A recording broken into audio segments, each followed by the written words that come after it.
مرسی T V, پیغام رحمت۔ اس میں کوئی شک نہیں ہے کہ اسلام نے عورت کو حکم دیا ہے کہ وہ گھر ہی میں رہیں گی۔ وَقَرْنَ فِي بُيُوتِكُنَّ، آپ اپنی گھروں کو اپنی قرار کی جگہ بناؤ، وہیں ٹھہری رہو، یہ حکم دیا۔ اب یہ کہ اسلام نے ایسا کیوں کیا ہے، تو اس کو سمجھنے کے لیے اس بات پر ہم کو غور کرنا ہے کہ آخر اللہ تعالیٰ نے مرد کے ساتھ عورت کو کس لیے پیدا کیا ہے۔ اگر اللہ تعالیٰ چاہتا تو صرف مرد کو پیدا کر دیتا، اور چاہتا تو صرف عورت کو پیدا کر دیتا۔ تو یہ دو الگ الگ صنفیں ہیں جن کو اللہ تعالیٰ نے بنایا ہے۔ دو صنفوں کو الگ بنایا، ان کا مزاج الگ بنایا، جسمانی اعتبار سے، ذہنی اعتبار سے ان کے درمیان فرق رکھا، ان کی صلاحیتیں الگ رکھی۔ تو یہ جو فرق رکھا ہے کس لیے رکھا ہے، تو قرآن مجید کا مطالعہ اور نبی اکرم صلی اللہ علیہ وسلم کی احادیث کا مطالعہ یہ بتلاتا ہے کہ یہ اس لیے ہے تاکہ کام کی تقسیم ہو، مرد باہر کی ذمہ داری سنبھالے اور عورت اندر کی ذمہ داری سنبھالے، اور یہ دونوں جو ذمہ داریاں سنبھالیں گے اس کا نتیجہ کیا ہوگا، تو نسل انسانی کو آگے بڑھانا۔ ظاہر سی بات ہے کہ اخراجات کی تکمیل بھی ہونی ہے، تو یہ جو ذمہ داری وہ مرد ادا کرے گا۔ الرجال قوامون علی النساء بما فضل اللہ بعضهم علی بعض وبما انفقوا من اموالہم، تو مال خرچ کرنے، مال جمع کرنے کی ذمہ داری اللہ تعالیٰ نے مرد کو دے دی۔ اب جو ذمہ داری اندر کی ہے کہ بچوں کی دیکھ ریکھ کرنی ہے، ان کی پرورش کرنی ہے وغیرہ، تو یہ ذمہ داری کون نبھائے گی، تو اللہ تعالیٰ نے کہا کہ یہ عورت نبھائے گی۔ تو اس ذمہ داری کا تقاضا یہ ہے کہ عورت گھر ہی میں رہے۔ عورت کی تخلیق کا بنیادی مقصد تو یہی ہے کہ نسل انسانی آگے بڑھے۔ شوہر کو بھی سکون کی ضرورت ہے، اس لیے بھی اللہ تعالیٰ نے پیدا کیا ہے۔ تو ظاہر سی بات ہے کہ وہ عورت جو باہر نکل رہی ہے اور محنت مزدوری وغیرہ کر کے آ رہی ہے، وہ اس لائق کیسے رہ سکتے کہ اس کا شوہر باہر سے آئے اور وہ اس کی خدمت کرے، وہ خود خدمت کی محتاج ہوگی۔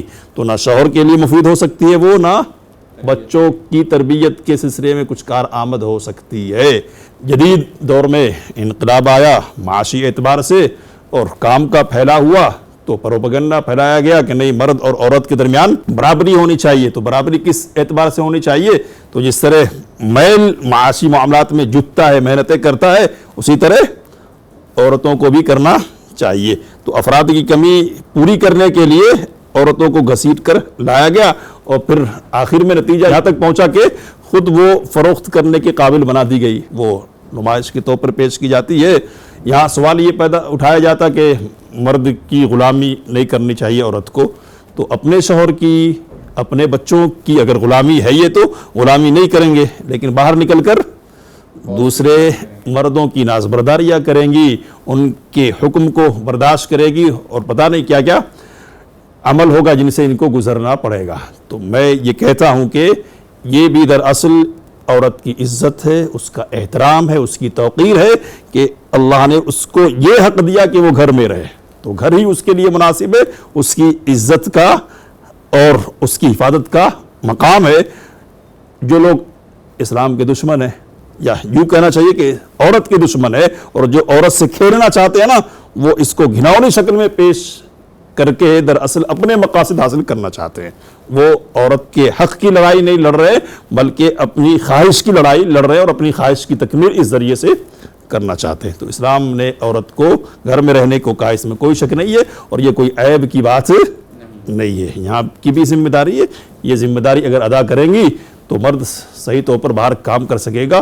اور لکھنے والے نے لکھا ہے کہ اگر عورت گھر کی ذمہ داری سنبھال لیتی ہے واقعی طور پر، تو مرد کے کام کرنے کی صلاحیت میں 33% کا اضافہ ہو جاتا ہے۔